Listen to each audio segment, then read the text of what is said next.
Let's try to calculate 39.1 minus 0.794. And so pause the video and try this on your own.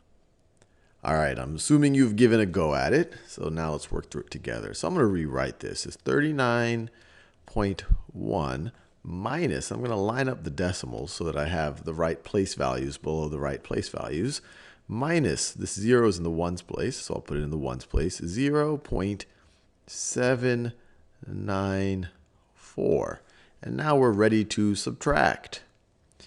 Now, how do we subtract 4 from nothingness here and 9 from nothingness here? Well, the same thing as nothing, the same thing as nothing is a 0. And so now we can start to think about how to subtract. Well, we still have the problem. Well, we're trying to subtract 4 from 0, so we're trying to subtract 9 from 0. So what we could do is take this 1/10 and try to regroup it into the hundredths place and the thousands place. So let's think about this. If we make this, actually, that's not actually going to solve our problem. Well, we could do it, but then we're going to have 0/10, and we're still going to have a problem here. So actually, let me go to the ones place. So let me get rid of a ones. So that's 8 ones, which is going to be 10/10. So that's going to, now we're going to have 11/10. The 10/10 from here plus 1 is 11/10. Now let's take one of those tenths so that we have 10/10 and give it to the hundredths. So that's going to be 10 hundredths.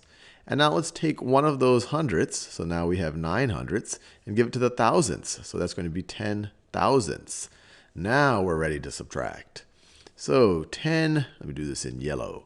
10 minus 4 is 6. 9 minus 9 is 0. 10 minus 7 is 3. We have our decimal point. 8 minus 0 is 8. And then we have 3 minus nothing is 3. So we're done. 38.306.